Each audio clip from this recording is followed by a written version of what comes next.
বিষয় হলো যে আপনি যেটা লিখেছেন শেখ হাসিনাকে ঠেকাতে মরিয়া সরকার চেষ্টা করে যাচ্ছে যাতে তাকে ঠেকানো যায়।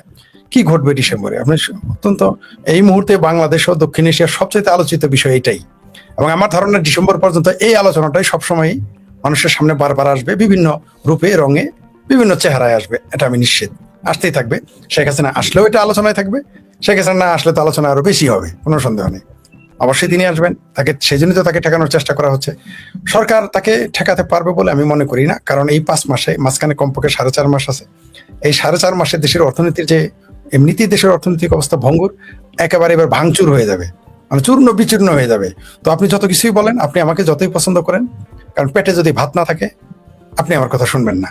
কারণ পেটের ভাত না থাকলে মায়ের আঁচল ভালো লাগে না, প্রেমিকার চোখ ভালো লাগে না, পেটে ভাত না থাকলে বটবৃক্ষের ছায়া ভালো লাগে না, পেটে ভাত না থাকলে সুমধুর বাঁশির সুরও ভালো লাগে না। তো আপনি পছন্দ করতেই পারেন, আপনার পছন্দের একটা সরকার আপনি আনলেন, বা একজন একটা গোষ্ঠী বা একটি দেশ তার পছন্দের সরকার আনলো, সেটা নির্বাচিত হোক অনির্বাচিত হোক বা ষড়যন্ত্র করে হোক, সরিয়ে একটা সরকার সে স্থাপন করলো। জনগণ কি চায়? জনগণ চাইবে তার স্বার্থ রক্ষা হয়েছে কিনা, তার কি স্বার্থ, তার পেটে ভাত আছে কিনা, তার কি স্বার্থ, তার চাকরিটা হচ্ছে কিনা, তার কি স্বার্থ, দেশের শিক্ষাটা পাচ্ছে কিনা, তার কি স্বার্থ, আইন শৃঙ্খলা ঠিক আছে কিনা, তার কি স্বার্থ, দেশে বিনিয়োগ হচ্ছে কিনা, তার কি স্বার্থ, বিদেশি বিনিয়োগ হচ্ছে কিনা। এখন আপনি এগুলোর যদি সবগুলো যদি কিছু কিছু করে করেন, আপনার জবাব থাকবে। সবগুলো যদি একটাও না হয়, আপনি কি জবাবটা দেবেন? কারণ আয়নাতে তো আপনার চেহারাতে যখন দেখো, আপনি নিজে যখন নিজের আয়নাতে নিজের চেহারা দেখবেন, তখন তো এটা গুরুত্ব দিতে পারবেন না। এই বাংলাদেশের মানুষ, আপনি জানেন যে প্রতি মুহূর্তে প্রতিদিন কর্মক্ষেত্র সংকুচিত হয়ে আসতেছে, রপ্তানি সংকুচিত হয়ে আসতেছে, আইন শৃঙ্খলার চরম অবনতি ঘটতেছে। পাশাপাশি দেশে একই সাথে বেকারত্ব এবং জঙ্গিবাদ ও মৌলবাদ বৃদ্ধি পাচ্ছে। আপনি জানেন যে মালয়েশিয়া থেকে অলরেডি উগ্রবাদী চিন্তা চেতনা প্রচার করার কারণে ফেসবুকে বিদায় করে দিয়েছে, মিডল ইস্ট থেকে বিদায় করে দিচ্ছে এবং আরো দিবে। আর মিডল ইস্টের যে যুদ্ধের দামামা চলছে, সেটা তো থামার নয়, এটা চলমান। এই যুদ্ধের দামামা, দেশের অর্থনীতি খারাপ, সব মিলে আপনি আমি আমার দেশকে কিভাবে রক্ষা করব? আপনি যতই আপনার আমাকে ভালোবাসেন, আমি যখন দেশের কোনো সেক্টরে আমি উন্নয়ন করতে পারবো না, চাহিদার মিনিমাম শর্তটুকু পূরণ করতে পারবো না, মিনিমাম চাহিদার যা তাও পূরণ করতে পারবো না, তা আমাকে কেন আপনি রাখবেন? কারণ এই দেশটা তো কারো পৈতৃক সম্পত্তি নয়, রাজা বাচ্চা নয় যে আপনি জরুরি রাজা বাচ্চাদেরও তো মানুষ মানবে না। দেশের অর্থনৈতিক পরিস্থিতি খারাপ হলে মানে রাজা বাচ্চার বিরুদ্ধে বিদ্রোহ করে। আর এটা তো একটা স্টেট, যেখানে গণতান্ত্রিক রাষ্ট্র, গণতান্ত্রিক ব্যবস্থা, সেটা আপনি গণতন্ত্র মানেন না মানেন, মুখে তো অন্তত বলতে হয়। একটা সময় তো এখানে বিদ্রোহ করবে মানুষ। শেখ হাসিনা এত উন্নয়ন করলো, এত অর্থনীতি, চাকরি বাকরি, ব্যবসা বাণিজ্য, ফ্যাক্টরি থাকলো, আপনি তাকে পছন্দ করলেন না, তাকে উচ্ছেদ করলেন। এই সরকারকে বুঝলাম আপনি খুব ভালোবাসেন, খুব প্রেম করেন, কিন্তু কয়দিন?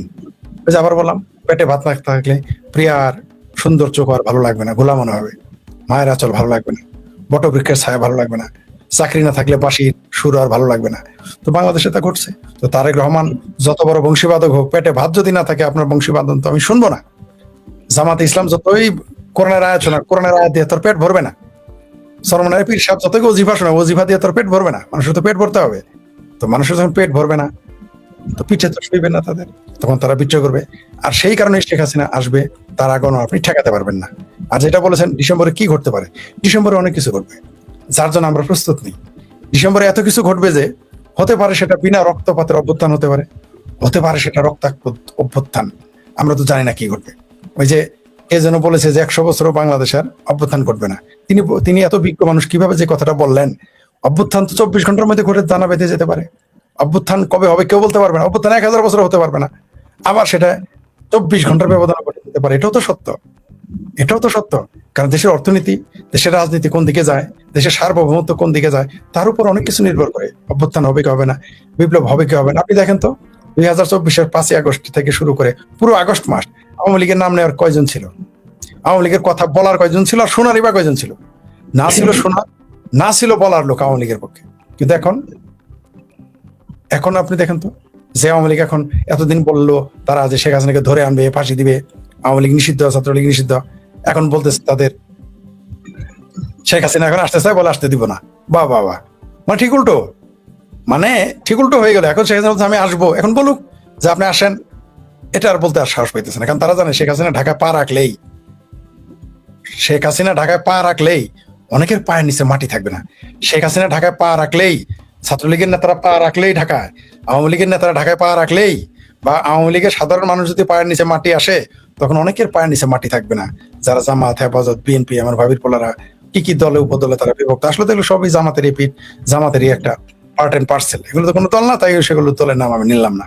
তো আপনি যেটা বললেন ডিসেম্বরে, আমি এইভাবে বলতে পারবো না কি ঘটবে, তবে যদি আমাকে ব্যাখ্যা করতে হয় আমি বলবো সেটা বিনা রক্ত, যদি সেনাবাহিনী রুখে না দিতে চায়, এখন যেরকম সরাসরি জামাত, হেফাজত, ভাবির পোলাদের পক্ষ নিয়েছে, সেনাবাহিনী তখনও যদি এরকম তাদের পক্ষ নেয়, তাহলে সংঘর্ষ এবং রক্তপাত অনিবার্য। আর যদি তা না নেয়, তারা নিউট্রাল থাকে, তাহলে হয়তো খুব কম রক্তপাতে বা বিনা রক্তপাতে আওয়ামী লীগ, শেখ হাসিনা বাংলাদেশের মাটিতে পদার্পণ করবে, তাদের উত্থান ঘটবে, স্বাভাবিক পর্যায়ে দেশ চলবে। এটা আমার মনে হয়। জি, এই প্রসঙ্গ আরেকটায় যাই। আজকে দেখলাম স্বরাষ্ট্রমন্ত্রী বলছেন যে জুলাই চেতনা ব্যবসা না করার জন্য তিনি আহ্বান। জুলাইয়ের পরে আপনার এই চেতনা ব্যবসা দেখতে দেখতে আমি ফেরা, চেতনা ব্যবসা কত জাতের, কত রঙের, কত ঢঙের হতে পারে, এটা জুলাইয়ের এই তথাকথিত যুদ্ধে দেখা যাচ্ছে। আপনার কি মনে হয় যে এখনো যে স্বরাষ্ট্রমন্ত্রী আহ্বান জানায় যাচ্ছেন, তারা এখনো ওই চেতনা ব্যবসা কতটুকু জমজমাট করে রেখেছে? তারা কি এখনো মব করার জন্য, মব অলরেডি করছে বাংলাদেশে, 2টা মবের ঘটনা গত 2 দিন ধরে ঘটছে। জগন্নাথ বিশ্ববিদ্যালয়ের একজন শিক্ষককে মব করে বের করে দেওয়া হয়েছে, বাংলাদেশের 4 সাংবাদিকের সাথে মব করা হয়েছে। এই জুলাই চেতনা ব্যবসার দৌড়ার কত? আরেকটা ঘটনা ঘটেছে, আওয়ামী লীগের এক নেতার বাড়ি আগুন দিয়ে জ্বালিয়ে দিয়েছে, ভেঙে চুরে বুলডোজার দিয়ে গুড়িয়েও দিয়েছে। অদ্ভুত ব্যাপার, মানে একটা দেশে আপনার মতের বিরুদ্ধে আপনি তার বাড়ি গুড়িয়ে দেবেন। এই যে একটা, মানে আমাদের জামালপুরে ভাই, এই যে একটা ফাত্রা এক্সাম্পল আপনি, মানে যারা আছেন ক্ষমতায় তারা যে দেখিয়ে গেল একটা ফাত্রা এক্সাম্পল, এটা তারা কি নিতে পারবে? সবকিছুর তো রিটার্ন আছে, সবকিছুর তো বিপরীত প্রতিক্রিয়া আছে, তারা এটা সহ্য করতে পারবে? পারবে না। এই যে বুলডোজার আপনার মতের বিরুদ্ধে হলে আপনি তার বাড়ি গুড়িয়ে দেবেন, এটা কি হয়? কোন গণতান্ত্রিক রাষ্ট্রে এটা হয়? এটা করা উচিত? এটা তো সরাসরি বেআইনি ফৌজদারি অপরাধ এবং চরম ফ্যাসিজম। আপনি একটা আওয়ামী লীগের নেতার বাড়ি ঘুরিয়ে দেন। এই কাজটা যখন আওয়ামী লীগ এসে করবে, তখন তো বলবে এরাই গণতন্ত্র খতম। কোন মুখে বলবে? আমরা তো তখন প্রতিবাদ করবো, তাই না? আমরা তো আওয়ামী লীগ যদি কারো বাড়ি ঘুরে দেয়, আমরা প্রতিবাদ করবো। কিন্তু যার বাড়িটা ঘুরিয়ে দেবে, মনে করেন ছাত্রলীগ, যুবলীগ বা আওয়ামী লীগ বা জনগণ, যে গোষ্ঠী হোক, তখন এসে যদি এই ভাবির পোলাদের, বিএনপির, জামাতের বাড়ি বুলডোজার দিয়ে ঘুরিয়ে দেয়, এরা কোন মুখে প্রতিবাদ করবে? আমরা করতে পারবো, যেহেতু আমরা এখনো প্রতিবাদ করতেছি, আমরা তখনও করতে পারবো। কিন্তু এরা কোন মুখে, জামাত, বিএনপি, হেফাজত, ভাবির পোলারা কোন মুখে প্রতিবাদ করবে? ইভেন আমরা যে প্রতিবাদ করবো, আমরা ছাত্রলীগ, যুবলীগের মুখোমুখি হবো। তারা বলবে যখন আমাদের বাড়ি ঘর ঘুরিয়ে দিয়েছিল, আপনারা তো নিজেই সাক্ষী, আমি তাদের কি জবাব দেবো? আমার বাড়ি হয়তো ঘুরিয়ে দিয়েছিল, তখন হয়তো বলবো, পরজোর বলতে পারবো যে তাহারা অধম হয়েছিল বলে তুমি কি উত্তম হইবে না? তখন যদি ছাত্রলীগের সাদ্দাম, ছাত্রলীগের ইনান, যুবলীগের সম্রাট বলে ভাই আমরা অত নীতি কথা মানতে রাজি না, আমার বাড়ি ঘর ভেঙেছে বুলডোজার দিয়ে, আমরা হ্যামারিং করে ভাঙবো, কি জবাবটা দিবেন তাকে? আপনি কোনো জবাব নাই। আর আপনি যেটা বললেন যে এখন দেশের যে অবস্থা, আরেকটা দেখেন, আপনি হয়তো শুনেছেন স্বরাষ্ট্রমন্ত্রী যেটা বলেছে, আমরা সেই বিষয়টা না গেলে, এই কথা বলার মাধ্যমে, স্বরাষ্ট্রমন্ত্রীর এই কথা বলার মাধ্যমে জুলাই আন্দোলন ডেড, মারা গেছে। আপনি নিশ্চিত থাকেন, স্বরাষ্ট্রমন্ত্রীর এই বক্তব্যের মাধ্যমে তথাকথিত জুলাই আন্দোলন মৃত। এখন এটা যেমন মনে করেন যে আমরা বলি না, মৃত সন্তান প্রসব করলে যা হয়, আপনি অনেক পরিশ্রম করলেন, অনেক কষ্ট ভোগ করলেন, অনেক ত্যাগ তিতিক্ষায় আপনি থাকলেন, কিন্তু কি হলো ফলাফল? আপনার যে নারীটি সন্তান প্রসব করলো সেটা মৃত। তো এই জুলাই তথাকথিত এই স্বরাষ্ট্রমন্ত্রী, মুসলেখা স্বরাষ্ট্রমন্ত্রীর ঘটনায় তো এটাই প্রমাণ হয়। তারাই বলতেছে জুলাইয়ের চেতনার ব্যবসা করে না। আমরা বললে তো দোষ হয়ে যেত। আমরা যদি বলি যে জুলাইয়ের চেতনা বন্ধ করে, আমাদের বলবে আওয়ামী লীগের দোষ। আমরা যদি বলি জুলাইয়ের চেতনা আর কত করবা, আমাদের বলবে আমরা হইলাম ভারতের দোষর। আমরা যদি বলি জুলাইয়ের চেতনা থামা, বলবে এরা ইহুদির দোষর। কত কথা বলে রে, এরকম তারা চলে আসবে। কিন্তু এখন তো স্বরাষ্ট্রমন্ত্রী বলেছে এই জুলাই চেতনা তা চলবে না। আপনি দেখেন, তারা বললো 2000 শহীদ হয়েছে, তার দাবি করলো। আর চিফ প্রসিকিউটর তো বলছে 15-20 হাজার হবে। আমরা কি পেলাম? যে 830-32 জনের উপরে কেউ আবেদনই করতেছে না। এখন কি দাঁড়াইলো? জুলাই, তার মধ্যে আবার এর মধ্যে আবার 400 আবার জিন্দা শহীদ। কেউ আবার সৌদি আরবে ঘুরতেছে জিন্দা, কেউ আবার লাইভ টেলিভিশনে আইসা পডকাস্ট করতেছে, অথচ সে নাকি শহীদ হয়ে গেছে এবং তার বিরুদ্ধে তার শহীদ হওয়ার কারণে মামলা হয়েছে। সেই মামলায় অনেকে আসামি হয়ে আছে, কারাগার রায় হয়ে আছে।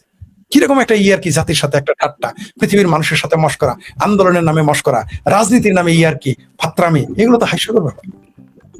মিথ্যা মামলা দিয়ে আপনি রাজনীতি কতদিন প্রতিষ্ঠা করবেন? কিভাবে প্রতিষ্ঠিত করবেন? এভাবে তো হয় না।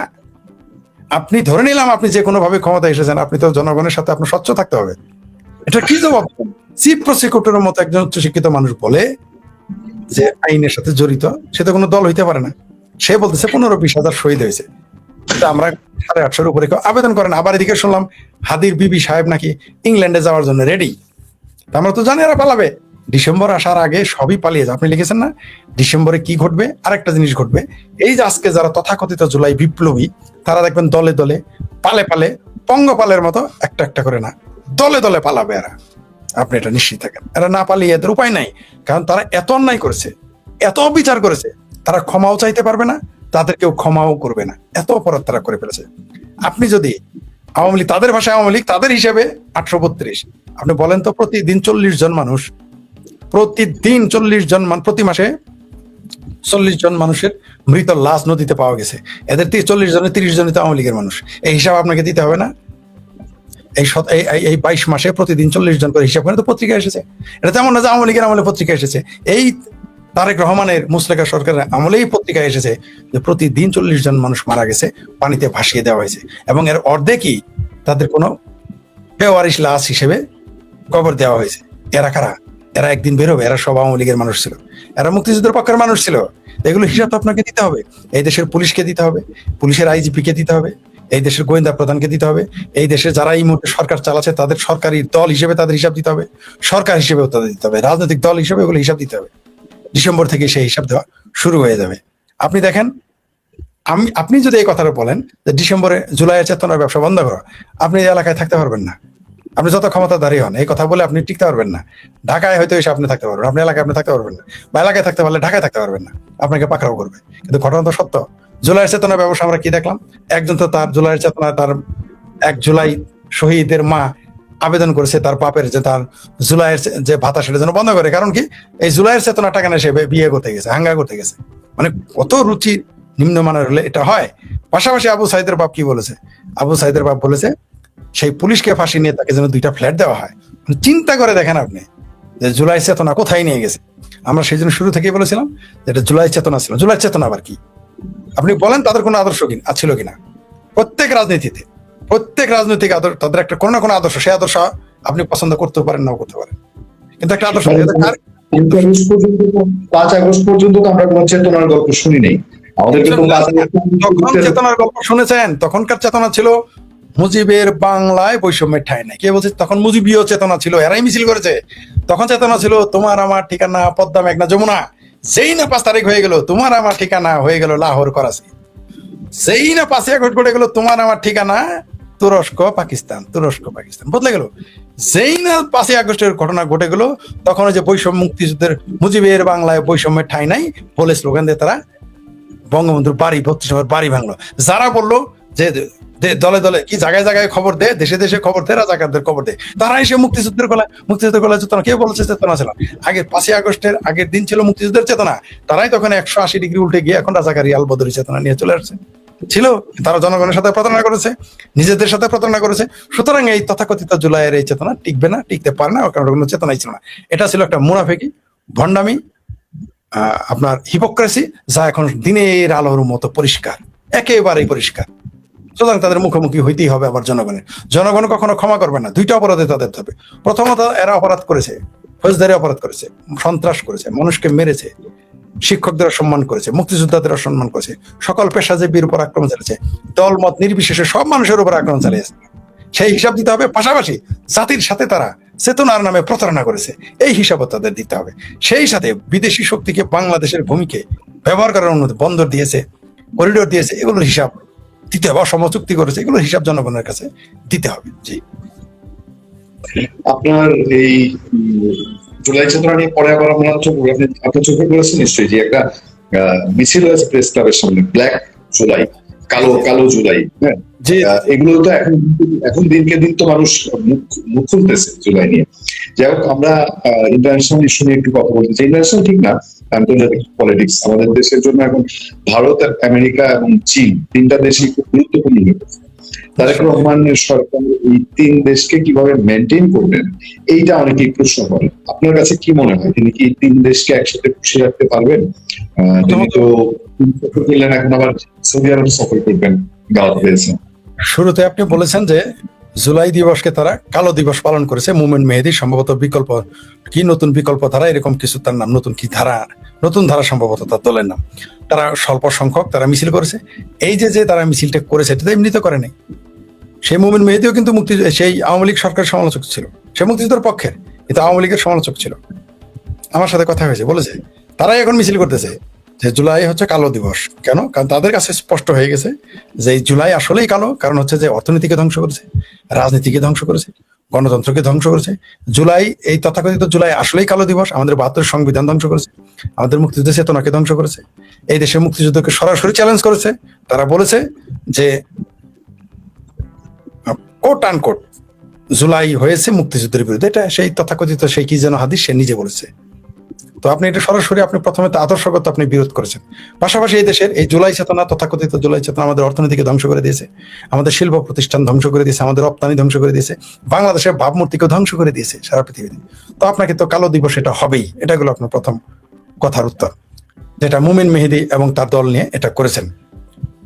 আর আপনি যেটা বললেন চায়না, আমেরিকা, ভারত, বাংলাদেশে এখন যে কূটনৈতিক অবস্থা, বর্তমান যে সরকার চলতেছে এদের কোনো কূটনৈতিক তৎপরতাও নেই, কূটনৈতিক তৎপরতা করার মতো যোগ্যতাও তাদের নেই। আমার কাছে কোনো কাউকে মনে হয় নাই। কারণ আপনি তো একটা জিনিস কি জানেন, অর্জিত যোগ্যতা আর আরোপিত যোগ্যতা আলাদা জিনিস। দাস কখনো কূটনীতিক হয় না। আপনি যত দুর্বলই হন আর যত সবলই হন, দাস কখনো কূটনীতি হয় না, কূটনীতিক হয় না। কূটনীতিক তারাই হবে যারা স্বাধীন। এখন যারা ক্ষমতায় আছে, রুমিন ফারহানার মতে যে প্রধানমন্ত্রী হইল লন্ডনের, স্বরাষ্ট্রমন্ত্রী হইল ভারতের, কেউ বলে শিলংয়ের, তারপর পররাষ্ট্রমন্ত্রী হইল আমেরিকার, বিরোধী দল হইল পাকিস্তানি। তো এই যে কথাগুলো মানুষ বলে, এমনি এমনি তো বলে না, এমনি এমনি কথাগুলো আসে নাই। আপনি এটা কিভাবে আপনি এটাকে প্রতিবাদ করবেন? আর কূটনীতির কথা বললেন, চায়নার সাথে তো আমাদের কোনো কূটনৈতিক সম্পর্ক নাই। এগুলো হচ্ছে দাস প্রভুর সম্পর্ক। আমেরিকার সাথে তো কূটনৈতিক সম্পর্ক নাই, দাস প্রভুর সম্পর্ক। আর ভারতের প্রতি রয়েছে বিদ্বেষ। তো বিদ্বেষ থাকলেও তো আপনি তারপর আবার বাংলাদেশ শত্রু রাষ্ট্রের সাথেও মানুষ কূটনৈতিক সম্পর্ক বজায় রাখে, সেইভাবে ডিল করে। বাংলাদেশ আমাকে বলেন তো কে এখন একজন কূটনীতিবিদ? একজন আমাদের বাংলাদেশের একজন সরকার উপদেষ্টা রয়েছে, তার নাম জাহেদ। যে জাহেদের দিল্লিতে এয়ারপোর্টে বলছে তো দেখি মনে হয় নেশাখোর। তো এগুলো দিয়ে আপনার দেশ চালাবেন? আমাদের ডিপ্লোমেসি, আমরা তো কোনো ডিপ্লোমেসি দেখেই না আমরা। তাহলে তো দেশের অবস্থা হতো না। এই দেশে যদি ডিপ্লোমেটরা সঠিকভাবে কাজ করতো বা যোগ্য লোকদের সেখানে নিয়োগ দিত, তাহলে তো বাংলাদেশে এই মুহূর্তে বিনিয়োগ আসতো, বাংলাদেশে স্থিতিশীল হতো, বাংলাদেশে বিদেশিরা আসতো।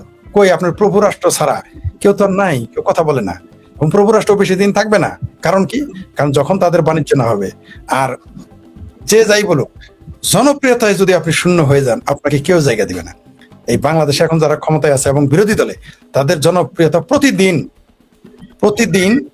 তাদের জনপ্রিয়তার পতনের যে গভীরতা সেটা বেড়ে চলছে প্রতিদিন।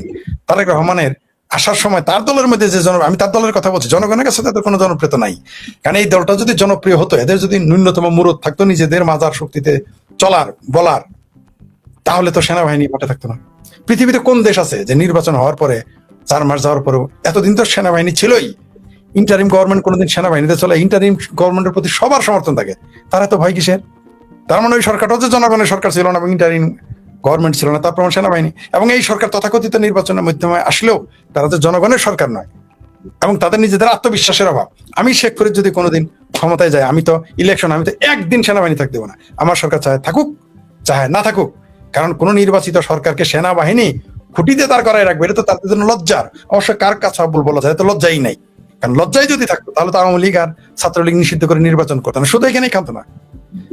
তারা এও বলতেছে স্থানীয় নির্বাচনে আওয়ামী লীগ সমর্থিত এবং আওয়ামী লীগের লোকদের নির্বাচন করতে দিবে না, মানে খালি বিল্ডে গোল দিতেছে। অর্থাৎ ভাই আগে দল ঘোষণা করে দিলে যে তোমার তারা গ্রহণ ঘোষণা করে দেখছে বিএনপির এত % চেয়ারম্যান, জামাতের এত % চেয়ারম্যান, আমার ভাবির পোলাদের জন্য এত %, আগে এটা ঘোষণা করে দেখ।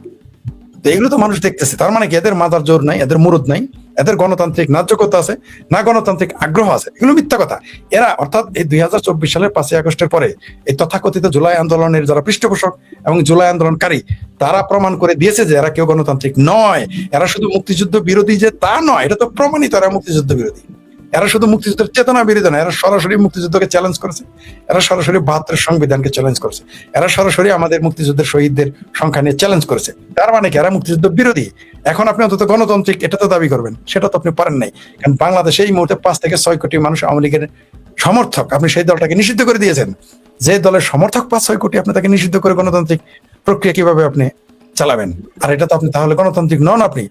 আপনি স্থানীয় নির্বাচনে আপনি অংশগ্রহণ করতে দিবেন না আওয়ামী লীগকে। তার মানে কি? তার মানে হলো আপনি গণতন্ত্রে বিশ্বাস করেন না। এগুলো আপনাদের মুখের কথা, বাজে কথা, এটা ফাত্রামি ছিল। এই যে গণতন্ত্রের জন্য আন্দোলন, কোটার জন্য আন্দোলন, মিথ্যা কথা। তারা কোটা বিরুদ্ধে আন্দোলন করেছে, আজকে 63% কোটা। কোথায় কোটা নেই? তারা কোটার বিরুদ্ধে আন্দোলন করে। অর্থাৎ আপনি বললেন যে আমি চা খাবো না, এর বিরুদ্ধে আপনি আন্দোলন। আপনি এসে চা না কফি সহ খাওয়া শুরু করলেন, পাল্টিতে পাল্টিতে চা খান। কিন্তু মিথ্যা কথা। জনগণের সাথে ধোকা, নিজের সাথে ধোকা, জাতির সাথে ধোকা, পৃথিবীর সাথে ধোকা। তো এই ধোকাবাজ কতদিন ক্ষমতায় থাকবে? ধোকাবাজ দিয়ে করে আপনি শোনেন, ছলে বলে কৌশলে আপনি ক্ষমতায় থাকতে পারবেন, বলেও থাকতে পারবেন, কৌশল থাকতে পারবেন। শুধু ছলে কি থাকতে পারবেন? এরা তো ছল। শুধু ছল করে আপনি ক্ষমতায় থাকতে পারবেন না। পৃথিবীর ইতিহাসে এটা নাই। বরং এই 4 মাসে বিএনপি, আমি বলছি না সারা বাংলাদেশে, আমি আপনাকে লিখিত দিতে পারি, আপনি নিজেও বা এখানে যারা দর্শক আছেন, 4টি জেলা, আপনি বাংলাদেশের 64 জেলার যে কোনো 4টি জেলা আপনি গবেষণা করেন, মাত্র 7 দিন আপনি খোঁজ নেন, খবর নেন যে বিএনপি 2024-এর এই 12ই ফেব্রুয়ারির পরে ক্ষমতায় আসার পরে তাদের জনপ্রিয়তা কতটুকু নেমেছে আপনি দেখেন তো। আগামী আর 4 মাসে এই সরকার তো কোনো জনপ্রিয়তাই থাকবে না। শেখ হাসিনা যদি ঘোষণাও না দিত, 27 সালে এই সরকার পড়ে যেত। শেখ হাসিনা তিনি ঘোষণা করেছেন, জননেত্রী শেখ হাসিনা বলেছেন তিনি ডিসেম্বরে আসতেছেন। এই ঘোষণা না দিলেও 27 সালে এই সরকার পড়ে যেত। আমি নিজেই সবার আগে বলেছিলাম যে না, এই সরকার 29 সাল পর্যন্ত থাকবে। দেখলাম না 28 পর্যন্ত টিকবে না, এখন থেকে 27ও টিকবে না। কারণ এটা কেন বলছে? কারণ তাদের যে জনপ্রিয়তা, তাদের যে আকাঙ্ক্ষা, আপনি বলেন তো তারা কি জনগণের সামনে তারা কি এনেছে? তারা কি বলতে সাহস হয়েছে আমার দেশের জন্য এটা করতেছে? এই কথা বলার তাদের সাহস তাদের নাই। মিথ্যা আশ্বাসও দিতে পারে নাই। মানুষ তো স্বপ্ন নিয়ে বাঁচে, তাদের স্বপ্ন দেখাতে পারে না। কি বলেছে বলেন? 4 মাসে 4 ইঞ্চি রাস্তা বেড়েছে। এই 4 মাসে 4 ইঞ্চি 4 জনের চাকরি হয়েছে নতুন। হ্যাঁ হয়েছে, কিছু সরকারি চাকরি তারা জোর করে নিজেদের লোক ঢুকিয়েছে, ওটা আলাদা বিষয়। আপনি দেখেন এই 4 মাসে তারা 4 টাকা বিদেশি বিনিয়োগ আনতে পেরেছে। ভাই 4 মাসে 4টাতে দূরে কারা, একটা ফ্যাক্টরি বন্ধ ঠেকাইতে পারছে, নতুন ফ্যাক্টরি করবে তো দূরে কথা, তারা বন্ধই ঠেকাইতে পারতেছে না। তো এই সরকারের কি অবস্থা হবে? জনগণ কেন তাদের প্রতি আস্থা রাখবে? আপনি আমাকে বলেন, এটা কি হয় এইভাবে দেশ চলে? আপনি গণতান্ত্রিক হবেন না, অর্থনৈতিক উন্নয়ন দেবেন না, একটা কিছু তো করতে হবে আপনাকে, আপনি কোনোটাই করবেন না। এটা তো হয় না। জনগণ তাদের যে জনগণ তারাই তো মানবে না।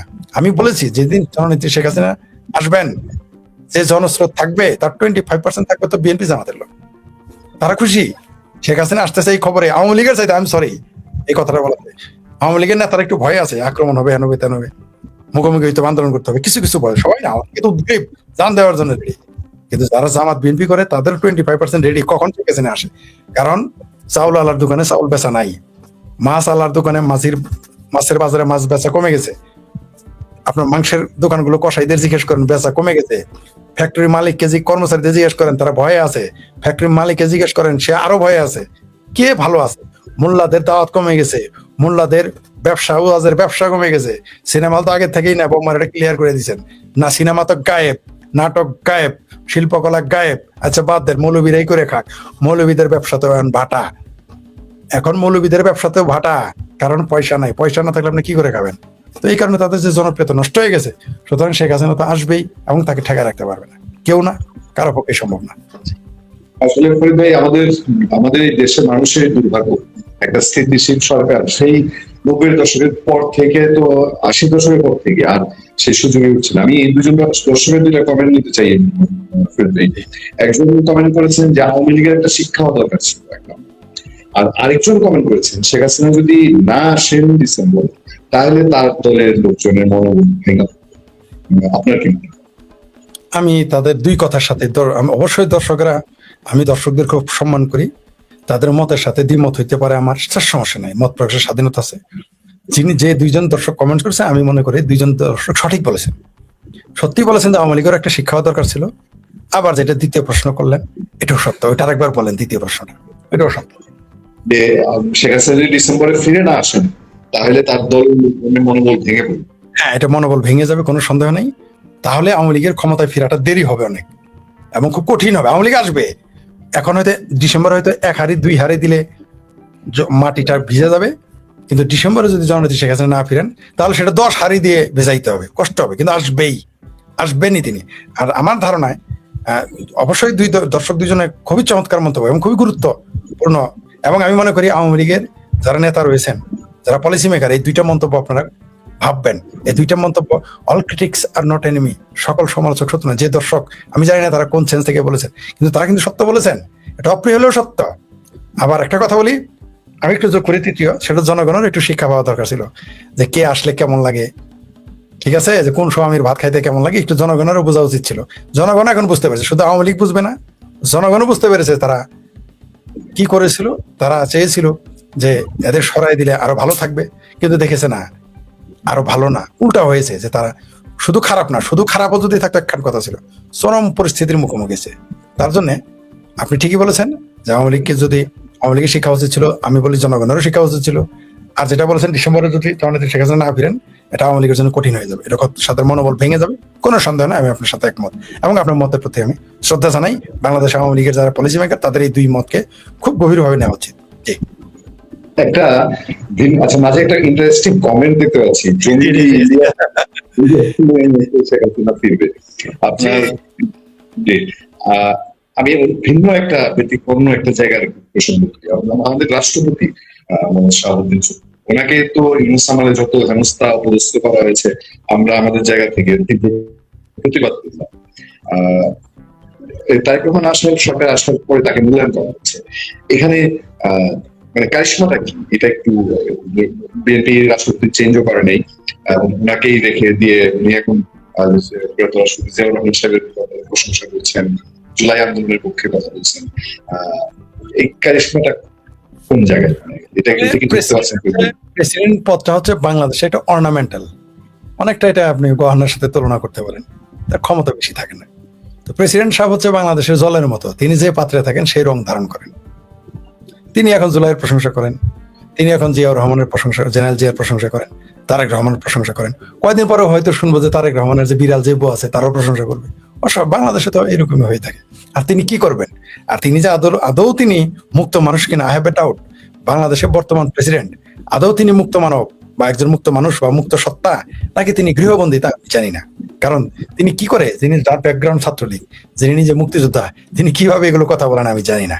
তিনি কিভাবে জুলাই সন্ত্রাসকে অনুমোদন দেন আমি জানি না। আমার ধারণা তিনি গৃহবন্দী। তাই আমি কোনো বন্দী মানুষ নিয়ে কোনো আলোচনা করতে আমি রাজি না। কারণ এই মানুষটা যদি মুক্ত হয় তাহলে আমি তাদের নিয়ে কথা বলতে পারি, সেটা শক্তিমান হোক দুর্বল হোক। আমি মনে করি তিনি একজন গৃহবন্দী মানুষ। তাই বন্দী মানুষ নিয়ে আলোচনা করা মনে হয় আমাদের খুব একটা ভালো হচ্ছে না। এটা আমার দিক থেকে আমি বিবেচনা করতেছি। Thank you thank you very much. অনেক ভালো লাগলো আপনার সঙ্গে আলাপ করে। আমি এবার একটু 1 মিনিট সময় নিতেছি। আপনি একজন দর্শক কমেন্টস করেছে আপনার এখানে যে সাংঘাতিক ইলিয়াস বলেছে শেখ হাসিনা আসবেই। জি, শেখ হাসিনা আসবেই। এটা আমি যদি বলতাম তাহলে বলতেন শেখ হাসিনার দোসর। এটা আমি যদি বলতাম শেখ হাসিনা অবশ্যই আসবে, তাহলে আপনারা বলেন আমি ভারতের দোসর। এমনকি আমাদের যে আতিক রহমান পূর্ণিয়া সাহেব আছে, উনিও যদি বলেন তার শেখ হাসিনা আসবে, তাহলে আপনিও বলবেন যে তিনি জুলাই সন্ত্রাসের বিরুদ্ধে, জুলাই আন্দোলনের বিপরীতে চলে গেছেন, এটা বলবেন। কিন্তু এটাই সত্য। আমি জানি না সাংঘাতিক ইলিয়াস যে নিজে বলেছে সে নিজে বলেছে তার রক্ত হলো পি পজিটিভ, মানে পাকিস্তানপন্থী, সেই জন্য আমি তাকে না। অনেকে আমাকে বলে তারপরে পিনাকি নিয়ে তো ইলিয়াসকে না কেন করেন না, সে তো স্বাধীনতা, সে তো ঘোষণা দিয়েছে সে পাকিস্তানপন্থী। যে লোকটা ঘোষণা দিয়েছে আপনার শত্রু, তার নিয়ে কি আপনি সমালোচনা করবেন?